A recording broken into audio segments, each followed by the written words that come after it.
Our guest speaker today is Athletic Director, Assistant Principal at Prescott High School, Matt Smith. Matt is a graduate of Prescott High School, back class of 1998. I started covering Prescott High School sports when I worked with the Herald, may she rest in peace, in 2002. Matt was Mitch became an assistant coach. Started with football, so I got to know him that way. He became a head coach with football and led several Cardinal teams to the playoffs, and became a head coach of softball and led the Cardinals to the state tournament and several middle border conference titles. And I got to know him as one of the first people I got to know in the Prescott area. So I'm glad Casey Godson, who I originally had scheduled, was going out of town and couldn't make it this week. So Matt stepped up in the pinch as a pinch hitter. And so he's our guest speaker for today, Matt Smith. Dave, you're actually up to the podium. You guys. Podium? Yep. Perfect. The screen will drop down. Say, where's the dry ice and intro band?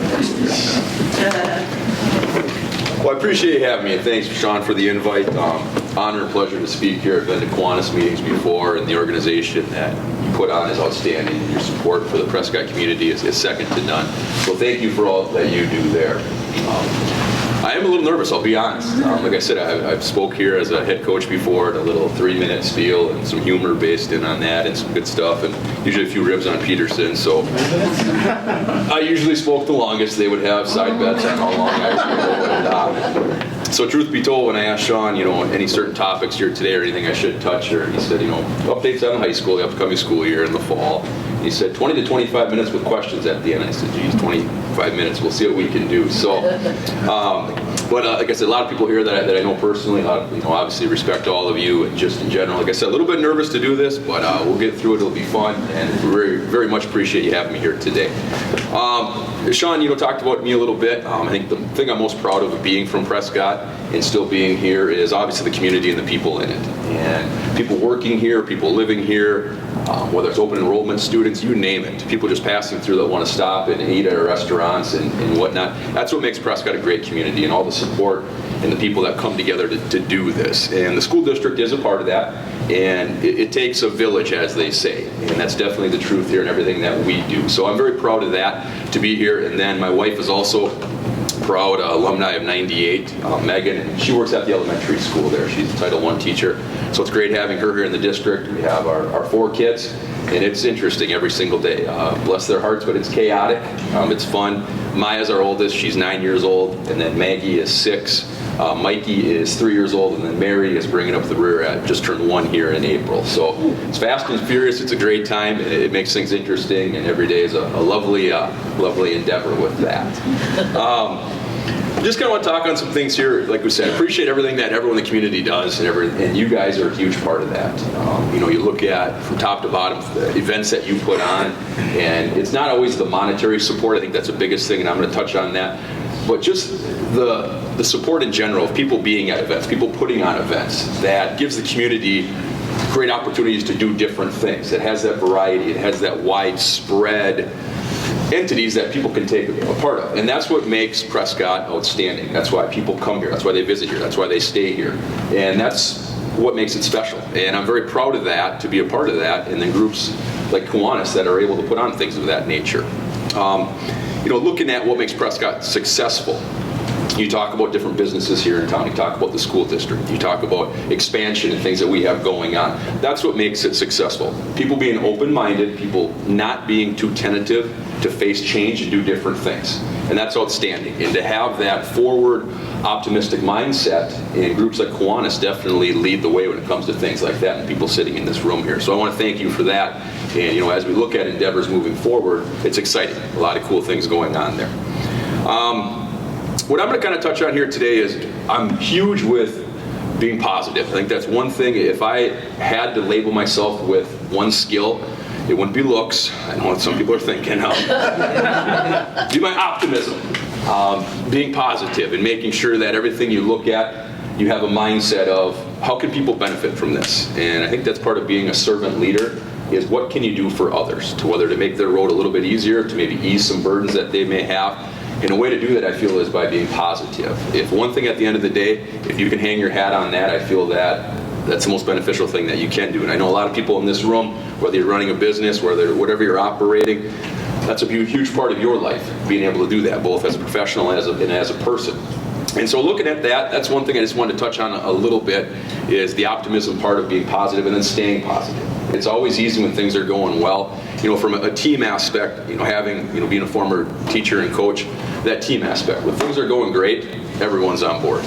When I was coaching, if we're winning, everyone and anyone staying to clean the locker room. They just want to be together. They want to keep striving at that. They want to embrace that feeling right then and there. You hit a losing streak, which once in a while we have those, because of me usually. You can't find anyone to do anything.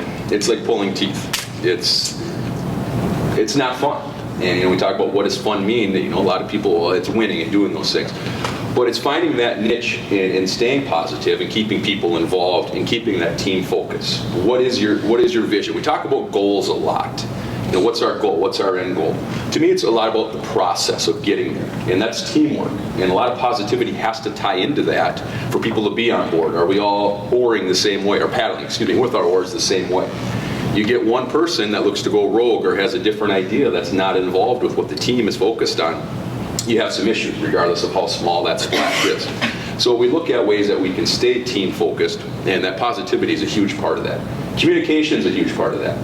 And whether it's verbal, nonverbal, direct this day and age, working at the high school, social media, text messaging, Snapchat, Instagram, you name it. Probably things we haven't even heard of yet. They're doing and we have no idea.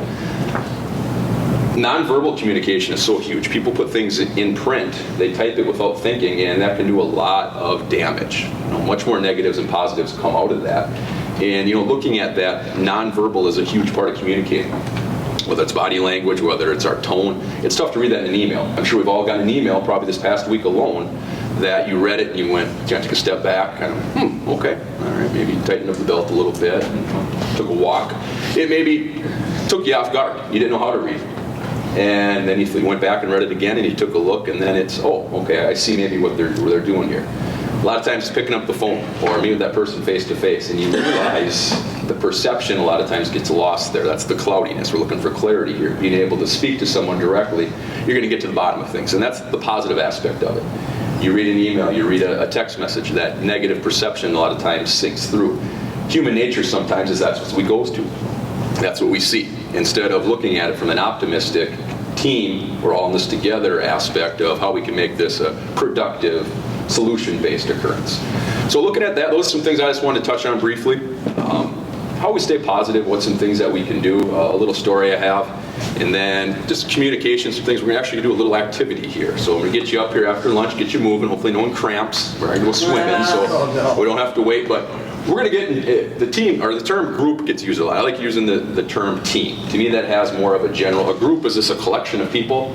You don't have to be, oriented-minded. What's the process? To me, team is coming together. It just has more of that feel of we're in this together. Whether it's about winning or losing, but it's about being a part of something, that collaboration and that camaraderie there, being a part of a team. So we're going to get into teams of 5. We can go 6, that's perfect. Actually, we got 7. You'll adapt, make it work? I'll go adopted. I'll be adopted. Shar, you're going to go with that team? I'll be adopted. All right. So within your tables, you're going to form a team. And I'm going to give you some instructions here, and then we're going to do it as a large team also. We'll have some fun with it. First time trying this, but I think it's a school icebreaker, team activity that you can do some different things, and it's about communicating without communicating in the means that you want to, or that we look to the most time. So, amongst your team, what you're going to do right now is we'll go alphabetical by last name. You're going to give yourself probably some space to move around, and I'll give you the instructions once you get there. But right now, with your team, you're going to stand shoulder to shoulder. Well, I can face, well, let's face the same direction. That doesn't matter. Let's go alphabetically by last name to start. So shoulder to shoulder with your team. Let's see if we can get that set up here in the next 20 seconds. So now, without speaking, from now on as you talk to students, our voices are off. We're at a 0. Without speaking, but with communicating amongst your team, we need to get from left to right, in order, starting with the years don't matter here now. From January 1 to December 31st, we got a leap year coming up in 20, so don't let that throw you off. Okay, you got to get in order of birthdays. January 1 to December 31st, order of birthdays without speaking. All right, winning team gets the best high fives I can give. All right, so without speaking, ready, go.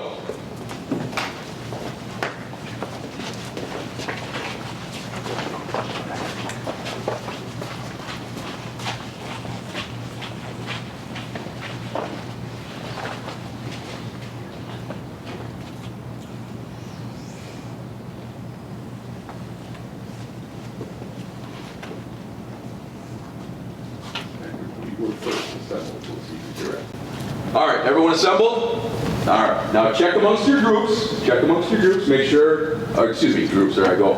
Amongst your teams, make sure you're in the right order. You can speak now. I'm sorry, you can speak. You can speak.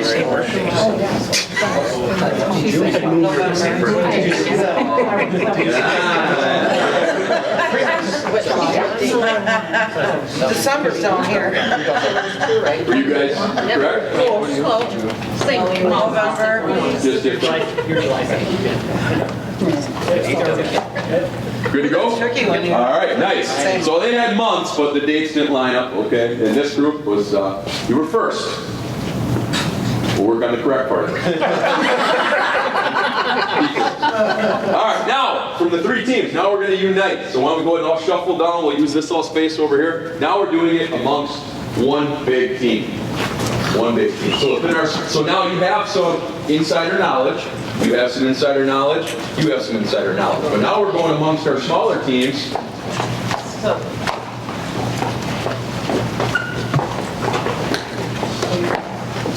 And without speaking. So Penny might know, yeah, we're...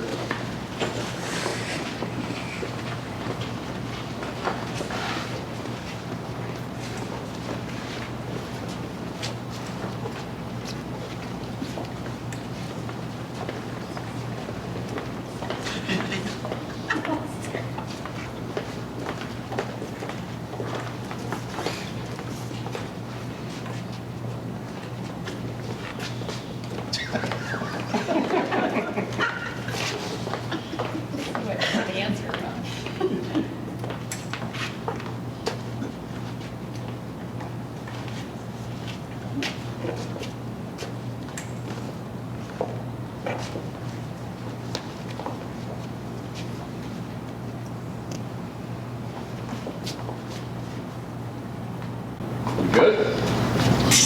How do we feel to you? Now let's see, as a team, we're able to do this. So go ahead and say your birthday. Let's make sure we're good. Val, what do you got? December 20th. December 10th. December 9th. November 15th. October 8th. October 7th. October 30th, July 27th, July 17th, July 17th. July 15th, July 1. June 30th, June 17th, April 26th, February 19th, January 4th. January 1st. Look at that.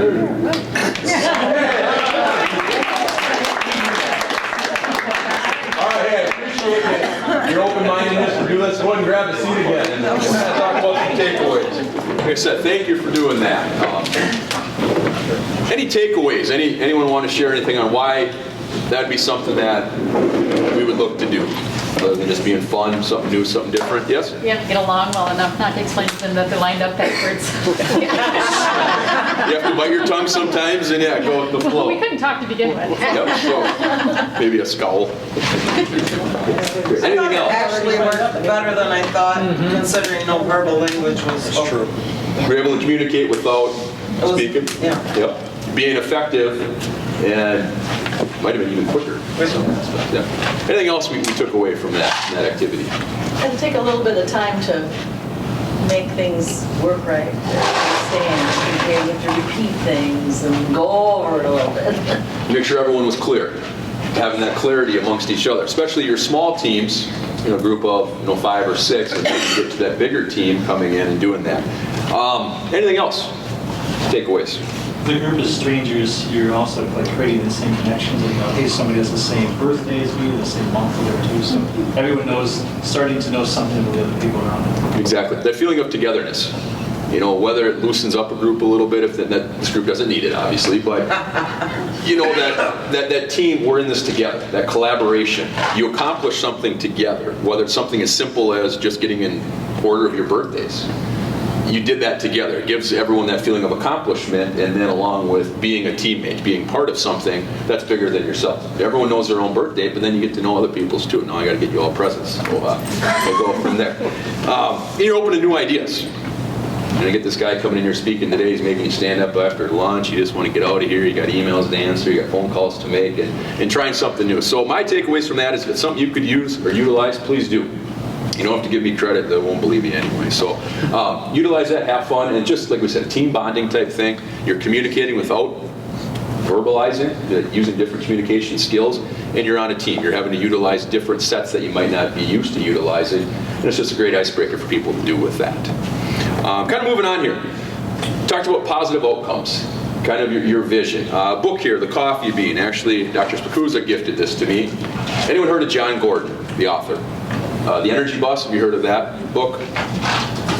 I encourage you to take a look at it. John Gordon and Damon West, it's a quick read, The Coffee Bean here. Very quick read, newer book this summer. Tremendous message in terms of positivity and our outlooks and how that can have a big impact on not just ourselves but other people. It's contagious, and we all know that. This book here, it focuses on just our attitudes and things that we can do. So basically, the effectiveness of it comes from the message here. It's looking at our world in general that we live in every single day. The stresses, fears, this busy everyday general life that we have, things that are going on. Everyone right now could make a list of things that might be eating away at them, or the to-do list, or difficult conversation that they have to have. And with that, that would be considered our boiling pot. That's our pot of water. 212 degrees Fahrenheit, it is boiling. That's life. You know, you think of being under heat, having that stress, that's it right there. We got the boiling water in the pot there. So now we look at how we react. What's our vision of how we are when that water gets a little too hot? It starts boiling there. You climb over that 212 Fahrenheit. What do we do? And this book here talks about a story of a teacher with a student athlete. The student athlete is a little stressed out and goes to this teacher for some wisdom, for some guidance. And the moral of the story is this, that the teacher says, I want you to take a carrot, boil your water, put a carrot into that water and see what happens. So the student gets the water boiling and drops a carrot into the water, and sure enough, after about 10 minutes, the carrot starts to soften. Okay. And the teacher then gives the lesson to the student saying, okay, what happened? Well, obviously the carrot started to get soft. And you look at that as they talked about the softening part of kind of weakening. You're giving in, you're kind of losing what you stand for. Being wishy-washy, getting taken advantage of. So that's one thing to look at. Pressure comes on. Are you a carrot? Are you just going to cave into what you really believe in? Are you going to lose your integrity and just, all right, you're not going to stand up for yourself or what you believe in? The teacher then also told the student, put an egg into the water. So the student boiled the water, put the egg into the water. And we all know what happens. You boil the egg, it turns into a hard-boiled egg. So it hardened. And the moral of that is we can also, when stressed with situations that are coming up, we have some fears, we have some doubts, we're in difficult situations, we can harden, we can anger, we can get defensive, we can pass blame on to others. Okay? Lose focus on the positive aspects, what we're trying to accomplish, that team first mentality. So you can turn into an egg. Probably not the most beneficial thing to do, but it does happen. And every single day we have situations like this. The last lesson the teacher had the student was with the coffee bean. Gave him a coffee bean and asked him to do the same thing. Put some water boiling, drop the coffee bean in. After some time, the coffee bean eventually dissolved, adapted to its environment, and turned into coffee. The moral of the story is we have choices every single day, everyone. We're all facing battles. That's our boiling pot of water. We can soften, we can give in, we can lose what we stand for, and take the road of the carrot. We can be an egg. We can harden, we can get angry, we can get bitter, probably not going to accomplish a whole lot, or we can adapt to the situation. We can be fluid. We can look at others instead of ourselves and how can we help, what can we do. The optimistic attitude with that, staying positive, being able to look at every scenario, whether it's a stressor, whether it's a fear, difficult conversation, changes that you may have happening, you can adapt to that. You're going to be much more successful by doing so. So I thought it's a great message, and that's something that, looking with our coaches, our teachers, our students, for them to pass on. It's a quick read. This is by no means my idea, the whole carrot being egg. Great book here. Give it a quick read. It's a quick one. And the message that you can take from it, like I said, is very beneficial. And I hope that's something that you look at. And if you take anything from today, other than it's a great lunch and great people, maybe that message with that everyone's facing things in a daily manner that go on. But how we react to it is, are we going to make that situation worse, better, or are we just going to Pollyanna and leave it alone? Yes? So Matt, do you think any of that is characteristic traits? Or, I mean, we all know those people that are just negative all the time. I mean, and you've got to run into them too, or even students. But, and then you run into just the charisma, I mean, we're happy, everything's going to be okay. I mean, can they learn it? Yes. It takes time, like everything. There's going to be people that are wired a certain way. Right. Born, raised, and just that's their makeup in general. Maybe it's from past experiences. They've been burned a time or two, and it's just not going to happen to me again. And they may turn hard in certain situations. Nope, not going to do it. Turn their back, arms crossed, not open to new suggestions. And that's where the message might not hit home right away, but take some time to reflect. And we all know there's people who don't want to admit they're wrong, or they're open to new ideas, or they're not going to do that, or they just cave in right away. And you're saying, I know you don't stand for that. I think that's where the message comes from the most. That might not be an overnight fix with some people, and probably not with the majority of people, but just that in the back of their mind that when they're faced with difficult situations and they put their head down to go to sleep at night, that they can think about that and that reflection piece of it. I was really a carrot there, and that wasn't how I truly am. Or, hey, why did I turn so angry about this situation? And when it wasn't a situation that needed to happen, that was not beneficial. I said some harmful things and maybe burned some bridges. Start thinking like that coffee bean. And it takes some time, much like that carrot, 5 to 10 minutes it's going to start softening. That egg, probably 10 to 15 minutes, you got your hard-boiled egg. That coffee bean dissolving into coffee is a little bit longer process. And it's not a quick fix always, but it's something that, different people are going to react in different ways. And you just hope that by being positive, either you kill them with kindness or they get to the point that it's, you coach them up or you coach them out type mentality with that, looking at that. So basically, like I said, just an effective message that really hit home with me. If you want to take a look at it, let me know. If you want to borrow the book, let me know. Like I said, Dr. Spuzza gave it to me. No problem loaning it out to someone to take a look at there. Moving on, kind of some updates here at PHS in terms of activities and athletics as we head into fall. Some great things going on. As I look at it and I reflect, come here today to speak, one thing that jumps out at me is we're the smallest school in the Middle Border Conference. And you could use that as an excuse. We're the smallest. That's okay. Everyone else is bigger. Though I look at it as the success that we do have, our participation rates, the different offerings that we have, it's fantastic. I'll put Prescott up against anyone else in the Middle Border Conference in terms of our success with those different things. And why is that? It's the people that we have. They're compassionate people. They're success-minded. They're team-driven. All the things that we talked about. And that's what we're looking to build with that culture there. And it starts with the community. We talk with our parents. We talk with people that are involved with that. We had a code meeting the other night, and that's what we talk about. It's not just about individual teams. It's not just about individual programs. It's throughout the board. And it's great that we have Carl Calabrese here. We actually have a new strength and conditioning coach position, and Carl's going to be heading that up for us here in the fall. And that's one thing we're really looking to build on. The board recognized it's an important thing to do.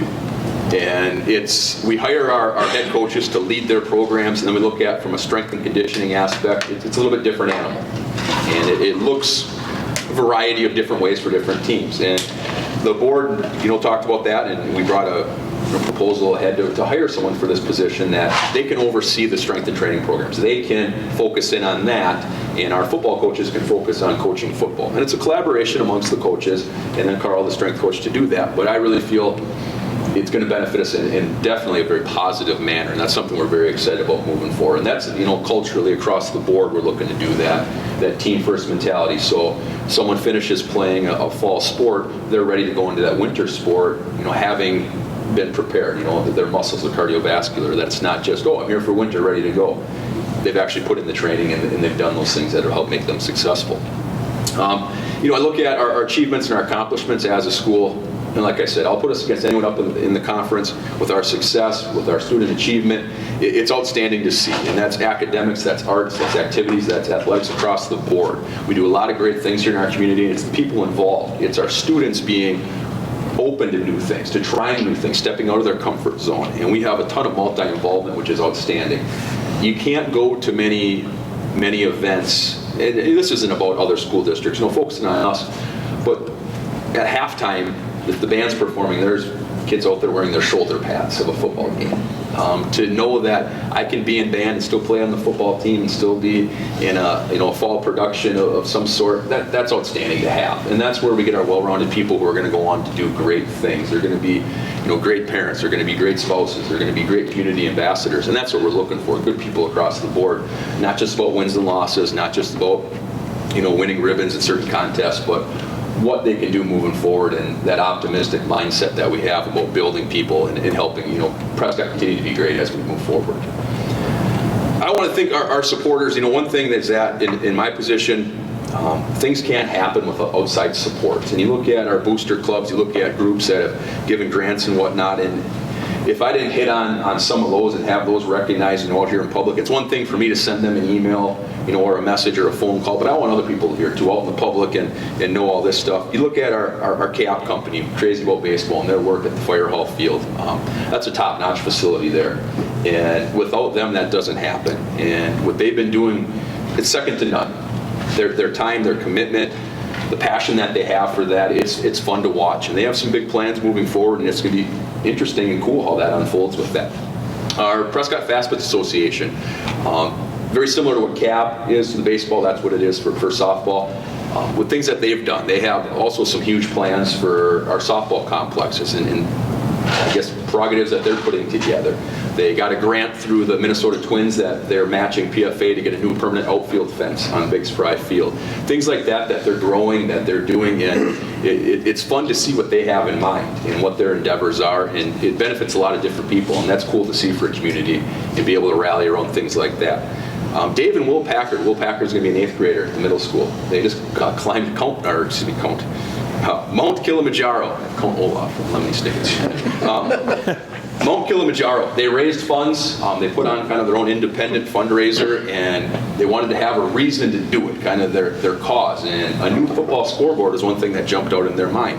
So they talked about being able to raise some funds, put on a fundraiser and raise some funds for that, and they did a tremendous job, and over $5,000 raised put towards a new scoreboard. So a new scoreboard is ordered. It's going to go up here in September, and a huge thank you to them for having the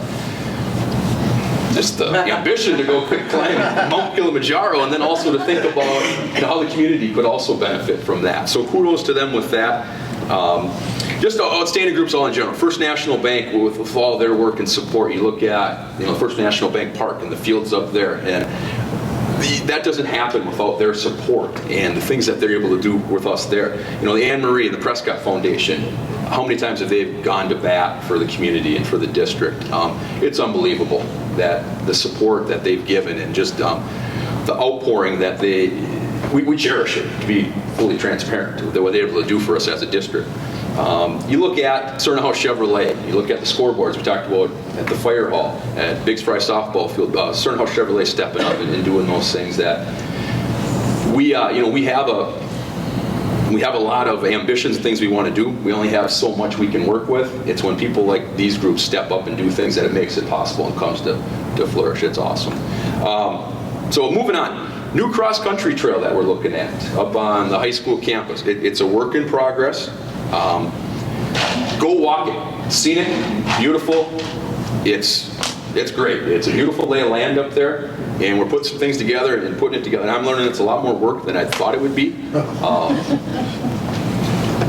Check that up to being new. But looking to do that. Our cross-country team will start off August 19th. They're hitting the chutes. They're excited, ready to go. And these are all things that will start before the school year starts. So we got games and teams and events happening that it's exciting to be a part of. New video board in our commons area. If you've been to the high school this summer, last spring it got put up. It's 4 good-sized TVs. Prescott Cable Commission, compliments to them for this. It's we can live stream games. So if a basketball game's going on in the gym, you'll see it right live right up there. So kids are gonna be running in the gym. Camera in the front. Did you see me? Did you see me? Yeah, I saw it. Yeah. It's going to be awesome. We had state track this year. Our girls relay team was running and happened to be during a study hall that was in the commons area. And all of a sudden, you should have heard the uproar out there. And I go out there trying to figure out what's going on. I'm going to yell at people. No, I'm kidding. And they're watching our girls run up on the board. And I still got goosebumps just thinking about it. It was amazing to see that. And so we're going to have that. It's cool. It's the Prescott Cable Commission with that. It's cool. I mean, it's talk about, big leagues and stuff like that. We're stepping up there in that instance there. Drama Club getting reorganized. Zach Simones, Prescott grad. He's a special ed teacher at the high school. They're going to do a small fall production of Charlie and the Chocolate Factory, September 21st, 22nd. Check that out. Still looking for some Oompa Loompas if we have any ambitious actors out there in the audience. They're looking your way. Be ready to go. Laney Field and our track complex getting some facelifts, some facility upgrades, both functionally and just curb appeal. New signage that's up there on the tower. Took down the old signage that served its purpose for a long time, but some new signage up there. The new scoreboard, like we talked about, should be coming here in September. Draw that out. And then we have also a new sound system going in. So our other one, good lifespan, did its job, but now it's time for a new upgrade there. So we'll have some new capabilities, some wireless systems too. We can use a microphone down on the field for different events, which we're excited about. Football practice is up and running. Coach Hagelin, they started this past Monday. 57 kids signed up, 9 through 12. The highest numbers we've had in quite a while. So we're very optimistic about that. Fun thing is we got some alumni coming back to help coach. Alex Helmer, Nick Jacobson, both coming back, former players helping to coach new this year. Both were collegiate All-Americans playing football, so that's outstanding to have them back and helping our community there. Girls golf will tee off on Monday, so we're excited about them. That'll hit the ground running on the 12th there. And then volleyball on August 19th. We'll have co-head coaches this year. Jeffrey Snyder, a new middle school science teacher, is going to be co-head coach along with Sammy Martell. Jeffrey comes to us, last year was in Plum City, was the head coach there. Before then, he was the head coach at Spring Valley, so a ton of knowledge and skill set there coming forward. So we're excited. Kind of talked about First National Bank Park fields a little bit. The 3 fields there, they're up in full swing here this summer, getting used. Saw a lot of activity going on if you drove by. Still kind of polishing them up. Still some things to do to finish them off. It's a process. We're going to put in some bullpens. We have some roofing for the dugout. Working on a storage unit down there. Just different capacities of building that up as we go. We have kind of our long-term scope on it, things we want to do, and it involves some short-term work, but looking big down the future, what we want to do with that, to be able to host different events, tournaments, and whatnot. We're excited about that. State championship dance team will be performing a few halftimes of football games, so you're able to check them out. We have an ACA retreat for a choir group this weekend. They're heading to Luther Woods up in Birchwood. So a group there, a lot of team building activities. Brittany Camrath, our choir director, brings them up there. Opportunity for them to get together during the summer, do some different things, see each other, kind of hit the ground running here as school starts there. Other than that, sorry if I got too long-winded. It was truly an honor to be here and to speak with this group. And I guess I'm just very fortunate to be a part of the Prescott community. And I want to thank all of you for making this a special place to be. People who work here, people who live here, people who have students who go to school here. It's what makes it outstanding, and it's the work that you put in. The culture that we're building here, the culture that we're sustaining, it's very positive, and it's a good thing moving forward. So I thank you for your continued support with that. I guess any questions here? Yes. I was just reading the newspaper the other day online and saw stuff about schools ordering new helmets for football teams. I'm wondering if Prescott has looked at that at all, or if there's anything that can be done fundraising-wise. The Vices helmets that you're talking about, they score at the top. So there's a study out there, Virginia Tech does a study, and they rank helmets. This is the top helmet, how they rank it, and then down, to the helmets that you don't want people wearing. And the Vices helmets, they rank number 1. They're $900 a helmet. And that's the interesting part. There are some schools in our conference that are doing some fundraising and have purchased some of those. I've gotten mixed reviews from me personally talking to people about it. All in all, they're very, very safe. The helmets that we use are Rydell. They're ranked like 4th helmet. So they're not number 1, but they are deemed, if you by stars, where they're 4.5 star helmets out of 5. So they're safe. We're thrilled to have them. They run about $350, $400. So Cost-wise, still expensive, but manageable to buy, 8 to dozen helmets every single year instead of the Vices helmets, which are the top dog. That'd be tough to do. We would have to then, we're not sacrificing safety. Like I said, we're putting our student athletes in safe helmets, though it's, to put the Vices helmet on, we'd have to find some ways that we have to be very creative with our fundraising. But yeah, thank you. Well, I didn't mean to say that we weren't doing. No. Yeah. Well, I wanted to No. know, because Yeah. it's, They're awesome, the Vices helmets, yeah. Somerset and St. Chris Central are doing a big push with them, and they like what they've done with them. Yeah, they're outstanding. What we're hoping is we could find a price point here in the next couple of years and see, because we talked about maybe purchasing a couple, just, hey, what is the difference and what can they do and what are the or even capabilities there? certain positions that are. The high impact. High impact. And that's what a few schools did right away. They put like their fullback and linebackers in them, they're going to be the most impacting ones. No, thank you, appreciate it. Thank you, Matt. Thank you. Thank you.